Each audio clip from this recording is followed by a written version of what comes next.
continue.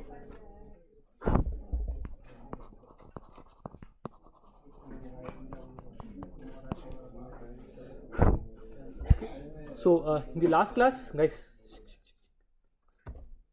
So in the last class, we started to see the common source amplifier and how to bias that. And yeah, so this is our small signal picture, and we want to make sure that the transistor is biased in which region? Saturation. And why do you want to bias in saturation? Huh? Yeah, I mean you want to get gain, and intrinsic gain of a transistor depends on what parameters? Gm and R0. So what parameter is higher in saturation? Yeah, R0 is very high, that is GDS is very small, and as you mentioned, Y22 has to be 0 for a good amplifier, and that's what we want to do. So this is why we want to bias in saturation. So we want to make sure that we provide some VGS and some VDS to the transistor. So we try to sketch the overall circuit. So this is your small signal source, and of course I can't connect it directly to the gate. I have to add the DC bias voltage. So trivial way to do it would be to add a voltage source like this, a DC source, to DC shift the voltage, and then you connect the load here so that incrementally the load is basically short circuit, right? But then we realize that in practice we don't have a floating battery like this wherein both the positive and the negative terminals are accessible. In practice you only have cases where negative terminal of voltage sources are grounded. So that's when we got this realization that if I have an infinitely large capacitor charged to a particular voltage, it essentially behaves like an ideal voltage source. So that gave us the idea of putting a large capacitor here. But of course we can't assume that the capacitor once charged will retain its voltage all the time, because there will be some loss associated with the capacitor, so the capacitor will lose the charge eventually. So that's why we want to make sure the capacitor is always getting charged to the required DC voltage. So we have a DC voltage VA, so we connected it, right? And of course I can't go and connect it directly. What happens if I connect it directly like this? Yeah, the gate voltage will be VA, which means for small signals what will be the gate at? For small signals, what is the gate voltage? 0. Remember, when I say small signals, I am talking about changes in voltages. The gate voltage is not changing, so change in voltage is 0. And of course, is that what you want? What do you want the small signal gate voltage to be? Small signal should be how much? Vin. The signal you want to amplify must be applied at the gate. So this is what this is not something you should do. So that's why we added a resistor in series, and then we saw how should this resistor be and how large this capacitor be. And we first realized that we took this part of the circuit. We first assumed that the capacitor is acting like a good voltage source, so we can treat it like a short circuit. And then we saw we have a voltage division between RB and RS. So that gave a condition that RB must be much greater than RS. Similarly, we looked at what happens in the presence of capacitor. Now we recognize that the small signal Vin is getting divided across all the three impedances. And ideally you want almost all of this Vin to appear across RB, because this is where the gate is connected. So which means that the impedance of this capacitor must be much smaller compared to the other impedances connected in series to it. So that gave us this condition. Is that clear? So let me quickly redraw that again. So this is my transistor. I have a small signal voltage. Let us say this is Vin and RS. Now I don't want to connect it directly. How do I connect this now? We add a what? We add a capacitor, sufficiently large capacitor, and that should be charged to the DC voltage, and that is accomplished by having this path for charging the capacitor.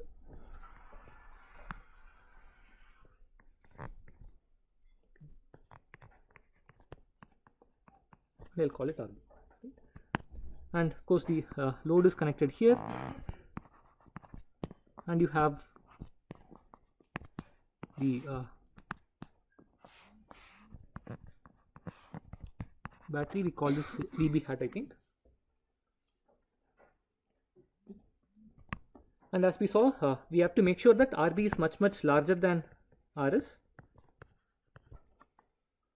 Again, that should make sense, because for small signals you want this impedance looking here to be as large as possible, so that almost all Vin gets dropped here.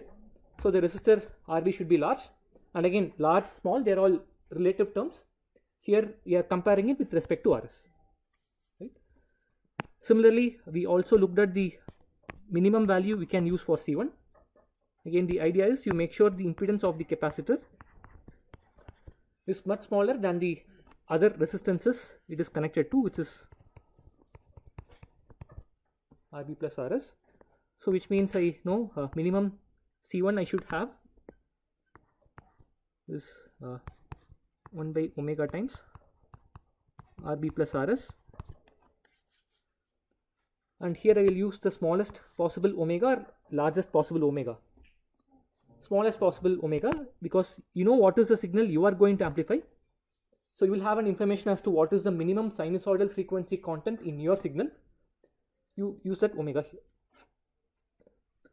So if I basically state how to find the minimum value of the capacitors, so basically first draw the small signal effectively. So which means if I draw the small signal, I will quickly do it here. And you draw the small signal with the capacitor, right? I mean with your required capacitor, and you can make other capacitors to 0. That is, you can assume all the other capacitors are behaving, I mean, or maybe let's not go there. Draw only the small signal with this capacitor, and then you have RB. And for small signals, what is VA? Ground. So it is small signal. Again, remember that in small signals, whenever I say ground, it is not that the total voltage is 0. All I mean is the total voltage is, how is it looking? The total, I mean, is the total voltage 0 if I say small signal is 0? If I say the small signal voltage is 0, how will the total voltage look like? Yeah, or should be constant. There is no change. That's what I say. I mean, that's what I mean when I say that small signal is 0. There is no change in these voltages. So it means if I take a voltmeter and try to measure that voltage, that's going to be flat. Yeah. So now to find the minimum C1, first you draw the small signal, and then you want to make sure that the impedance of this capacitor is much smaller than all the other impedances it is connected to. So you effectively find the equivalent resistance seen by the capacitance. Okay.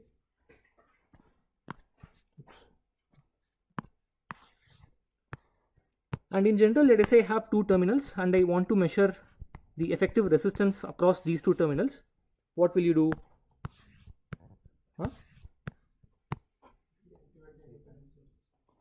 I mean, I just gave you to this one. Let us say there is nothing inside. Yeah. What will you do? I mean, in the lab, I give you to some two-port or like, sorry, you apply? Yeah. You can apply some voltage source and measure the current, or you can apply a current and measure the voltage. For LTA circuits, both are identical. So let us say I apply some test voltage V test, Vt, and I measure the current It, and the effective R is, right? So the same thing I'll try to do here. I'll apply some V test here. Again, this is small signal V test because this is small signal equivalent circuit. And I'll try to measure this current It.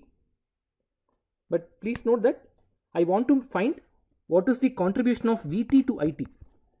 Right? I want to only find out the contribution of this voltage to current. I don't want any other sources to be contributing to this current It. So if I have any other independent sources in my circuit, what should I do? I should make them 0. If it's a voltage source, this short. If it's current source, understand? So that's why here I'll go and make this 0, which means this is short. So which means I'll basically make, I'll just remark it here, other independent sources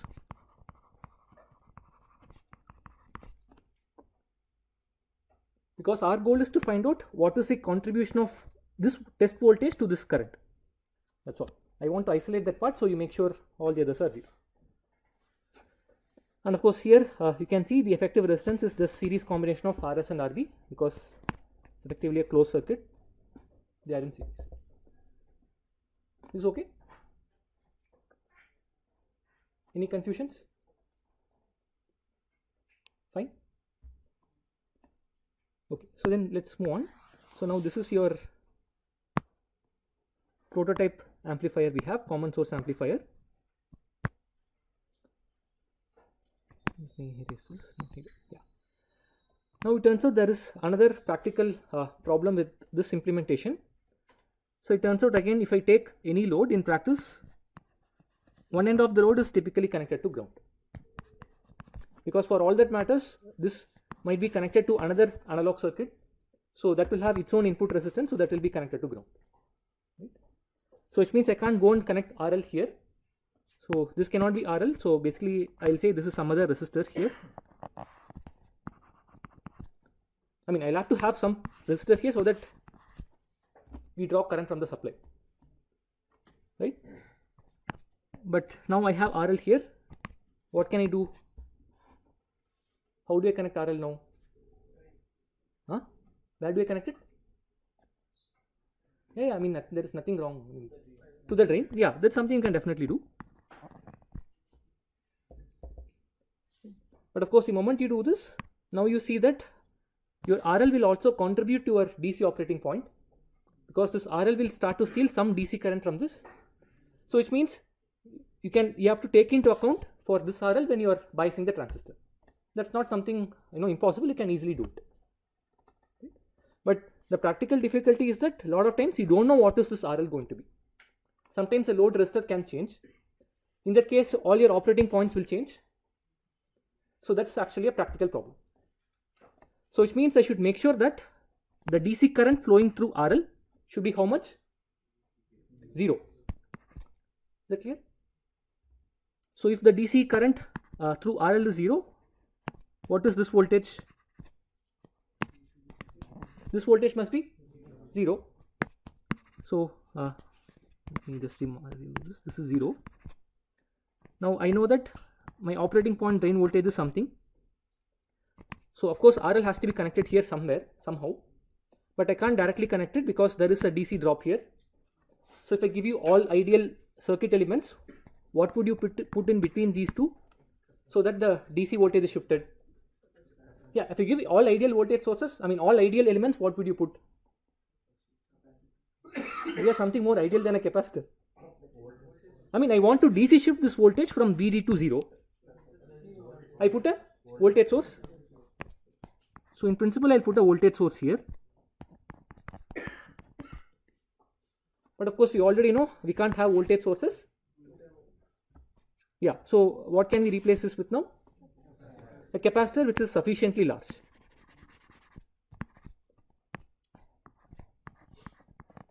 Okay, I'll call this C2. Okay.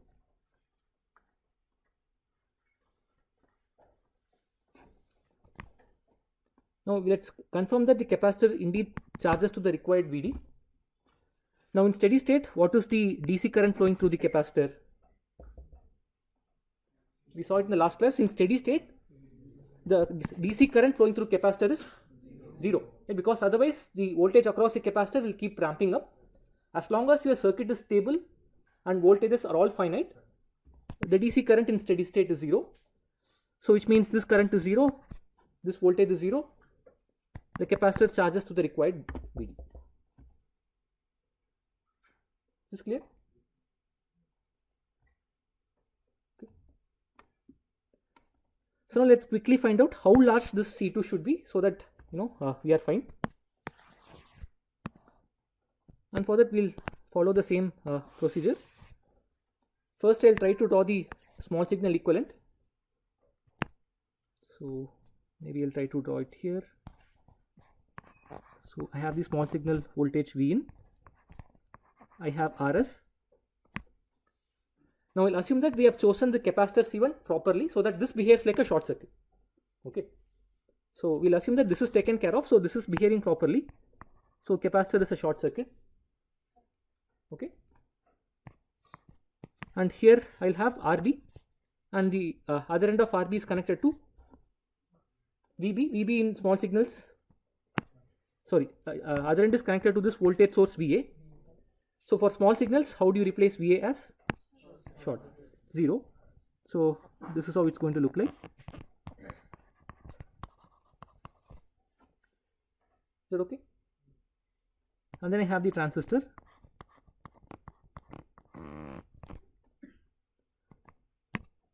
So now how will you replace this fellow as VB hat?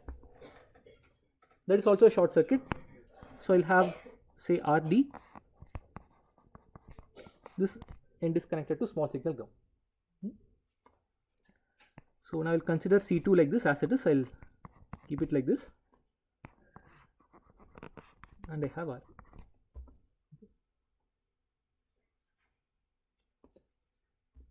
Now we already know for small signals, how does a transistor behave like?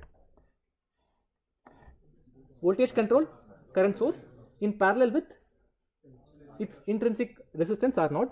So let me assume that here I have some current GM VGS. I'll not replace it with the current source. We'll assume that this is pumping out a small signal current GM VGS, and you also have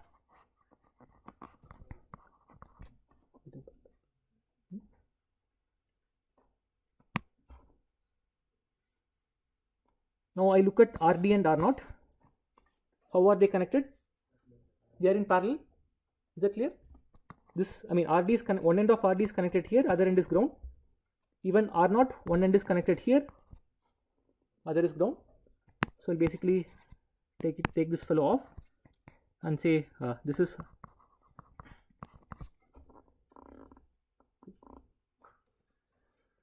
now my job is to find the effective resistance seen across this capacitor C2.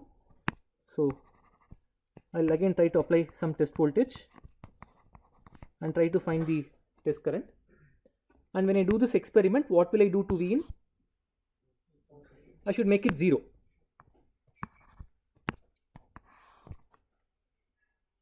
Is that clear? Because again, remember, I am trying to find the effective resistance by applying a voltage and measuring the corresponding current. I want to make sure no other sources contribute to this current I am measuring. Yeah. This MOSFET is an amplifier, right? So from the load side, what exact voltage should be gained? Like after C2, there is 0 volt you have written. This is I mean, what I have written, is it the total voltage or a particular voltage? No. Is it that? I mean, if I've written 0 volt, right? So I've written for the small signal DC or the total voltage. Total. Is it total voltage, did I write? And remember that the idea was I want to make sure the DC voltage here is 0, so the DC current is 0. Correct? But I am saying that at loads, it should be operating at some voltage also, right? Why? Why should it be operating at a load? I mean, at some voltage. I just need some small signal power to be delivered to a load. I mean, that's the. I mean, why do you care about what DC voltage a load has, right? You have a speaker, right? Speaker is a resistance of 10 ohms, 5 ohms or something. Do you go and put a DC source to your speaker? I mean, of course, you connect it so that power the amplifier, but you don't care about what's in the diaphragm, right? Speaker diaphragm, you don't worry about what DC voltage it is connected to. Yeah, again, just if this is not clear, this I wrote only for DC. Okay. Can you explain again why do we need RL as an extra resistor that we already have RD as a load resistance? No, that's what I'm saying, right? You need to deliver the power to a load. But what I'm saying is, for all practical purposes, the negative terminal, or let us say one end of the load, is connected to ground. This is what your load is. Now I need to connect, the transistor to this voltage source somehow. That's where RD comes in. Because I can't directly go and short here, right? I can't connect it to this voltage source, right? What will happen if I connect the drain to the voltage source? Yeah, I mean, basically then the drain voltage is fixed to VB hat. That's useless.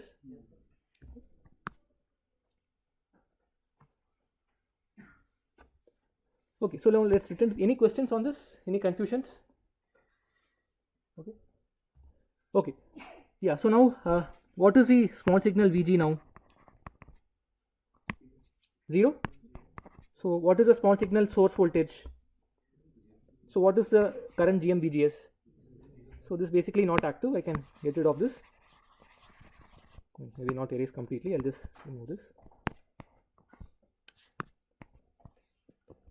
So now you can clearly tell me what is the effective resistance seen across these two ports? I mean, you see it's a closed circuit. So the effective resistance seen is, yeah, R naught parallel RD in series with R. Clear? And the impedance of my capacitor should be smaller than this or larger than this? Huh? Oh, why is there a confusion? Yeah, why? I mean, why did we start with the capacitor in the first place? No. Huh? Okay, remember that if I gave you all ideal components, what would you put here? Would you put a capacitor or something else? You'll put a voltage source. A voltage source, for small signals it is 0. So which means the capacitor should provide as small an impedance as possible. Is that clear?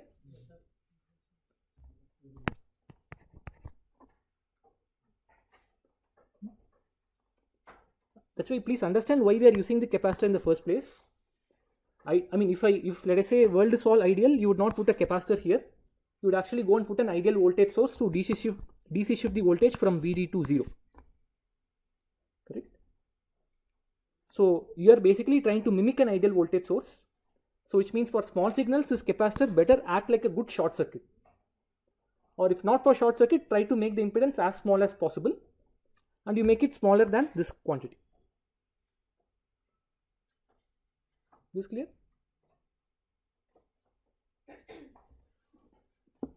Great. So then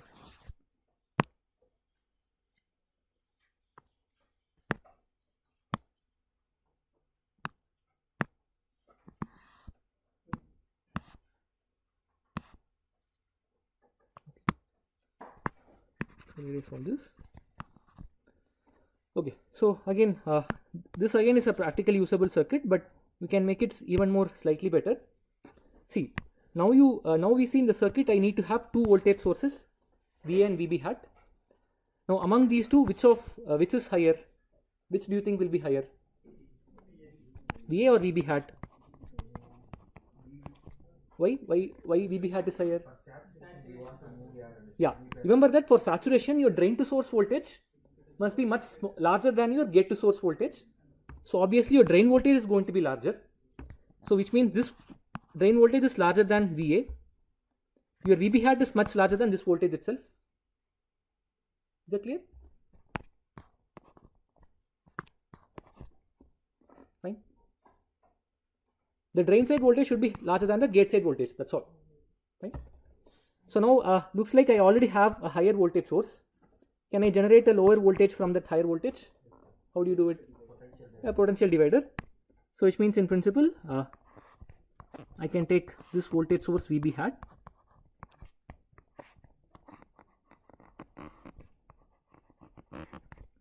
use a resistive divider like this, and generate the required voltage. Right? So now let's see if we can basically replace this with this fellow here. Okay. Further, let's try to understand if we can model this circuit like this. So look at this. I have some circuit here. I want to see if I can model it as a voltage source in series with a resistance. Do you think I can do it? Huh? Who told we can do this? No, I'm not asking. You told, but who told you that you can do this? See, this is a linear circuit or a non-linear circuit? If you have any linear circuit, what is the simplest way to reduce and model it? Huh? Thevenin equivalent. And what's a Thevenin equivalent circuit? That's exactly what you have. So let's try to find the Thevenin equivalent of this. So that will, mimic this. Okay. Clear? And what will be the Thevenin voltage? For this circuit, what will be the Thevenin voltage? Yeah, R2 upon? Yeah. So VB hat times R2 by R1 plus R2. This will be my Thevenin voltage when I see across this port. And what will be the Thevenin resistance? Again, when I say Thevenin resistance, you are trying to find the effective resistance seen across this port. As usual, the same exercise, you apply some test voltage source and try to find the current drawn. And when you are doing this experiment, you should make sure all other independent sources are made 0, not short always. Voltage source is short, current source is open. So which means this is going to be short. So what is the Thevenin resistance? Is everyone able to see? R1 and R2 are in parallel. Again, this is a closed circuit like this. Is that okay? So my Thevenin resistance is R1 parallel R2.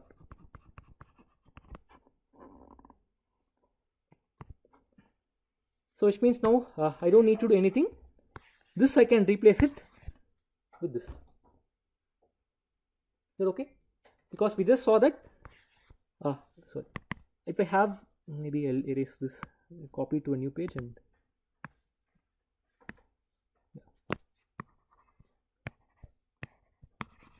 We just saw that this circuit is equivalent to this. So instead of having this, I can use this. Fine. So that's what we'll do. Let's try to replace this. So I have VB hat. This is VB hat. From VB hat, I will put 2 resistors and make the connection.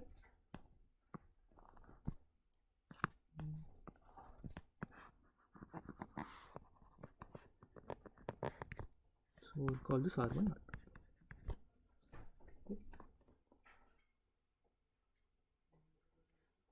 Fine. Any questions? As we are doing this, so that there will be only single battery. Yeah, that's all. Okay. So now what about RB? Good question. So do we need to have RB? So this was my old circuit where I had to use RB. But here, do I need to have separate RB? Why not?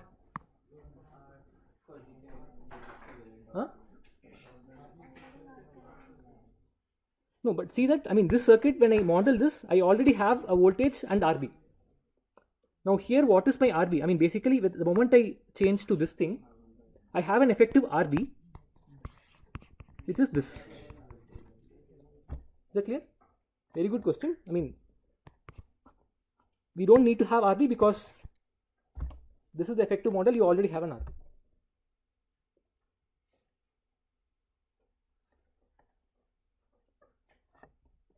And in practice, of course, we don't call this VB hat, we call this VDD, signifying that the current is all pushed into the drain. Just a convention.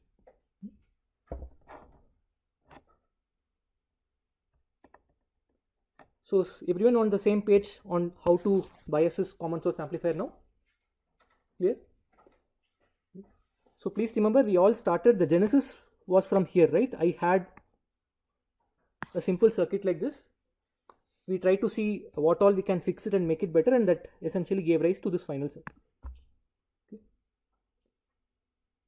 So again, this sometimes a lot of students get confused when I asked in interviews, when students are asked to draw common source amplifier with biasing, people end up drawing this from memory.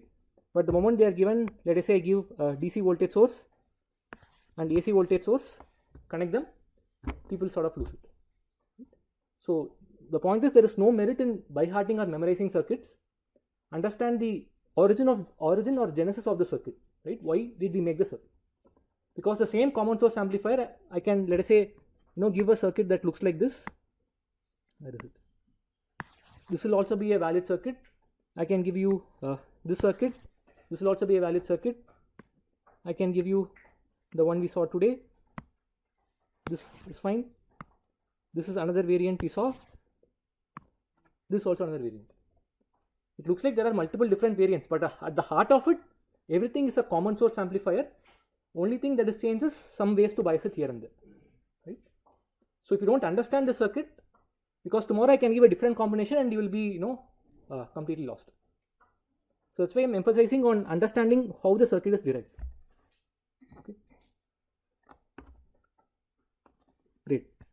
Any questions till this point? Okay. So tomorrow if I give a DC signal and an AC signal and I ask you to connect it, you'll be able to connect it? Oh. Yes? Okay, please say yes. Okay, so I'll say this is VDD. I mean, I'll not draw voltage sources, we'll say this is VDD, right? We'll not draw it explicitly. Okay, so now of course let's we know this is fine, we biased it, but in the process of biasing we added a lot of other things. Remember, for small signals I just wanted the things that I have drawn in blue and my transistor. Everything else that I have drawn in yellow came up because we have to bias it, make sure things are fine here and there. So let's make sure that for small signals this is still working as we expect. Okay. For that I'll quickly draw the small signal. I'll change it here itself. So just help me here. For small signals, what will I do to C1? Short. Again, remember C1 is supposed to act like a good battery. So this is a short. Again, C2 is also a short. What happens to the voltage source VDD? Down. Again, when I say small signals, we are looking if the signals are changing. This is a DC source who's keeping the voltage constant. So there is zero change. So which means this is 0. Okay. So now at the gate I have R1 and R2. How are they connected? Is that clear? So I'll take it off and then say this is basically. Similarly, look at the drain. At the drain I have RD and RL. They are also in. So I'll take it off. This is parallel with RC. Now we can easily compute what is the small signal gate voltage here. I have V in. V in times R1 parallel R2 by RS plus. And if you have chosen, I mean, remember this is our RB, right? Compared to our, I mean, when you compare it to our first circuit we have. And if you choose this RB to be sufficiently larger than RS, I can approximate this as, and that's exactly what you want also. Of course, now you know transistor for small signals behaves like voltage control, current source, pushing out a current of, I'll call it ID. ID is essentially GM times VGS, and in parallel to this you will also have the R0 of the transistor. Right? Again, I will not replace transistor with the voltage control current source symbol and stuff. We will start doing it this way, right?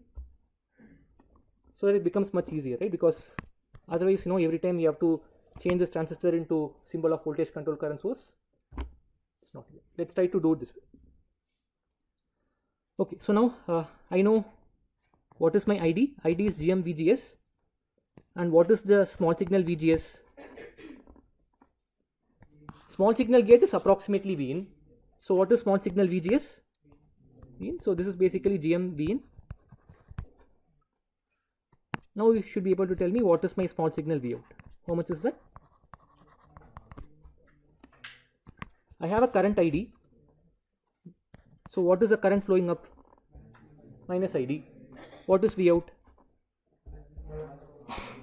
Minus ID times, yeah, parallel of all of them, R0 parallel RL. Is clear?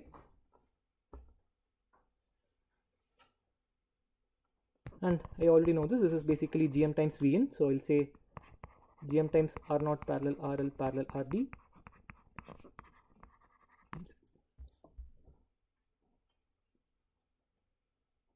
Okay.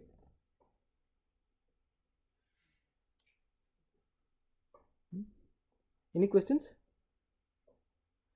So if you're not comfortable the way I'm doing it, let me know. We can get it clarified, because this is how we'll be doing in the course, and that's how we try to do in practice. Because it doesn't make sense for you to go and change every transistor, redraw the circuit, make it into a a parallelogram, voltage control current source symbol and stuff. So we'll try to do it like this. Okay. Great. So as we see, we do get a good gain. So this is actually okay. So which means the biasing that we have done is doing its job, making sure that the transistor is biased properly, and for small signals it is sort of working fine.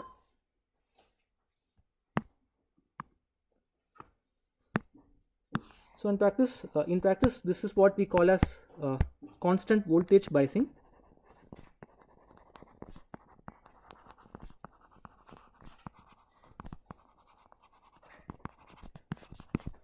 For obvious reasons, because here we are trying to fix the gate to source voltage and the drain to source voltage, right? We started off by putting two voltage sources, one at the gate, one at the drain. That's our starting point, and we basically ended up with this. So eventually we are still doing the same. We are trying to fix the VGS and VDS to a required value. Okay.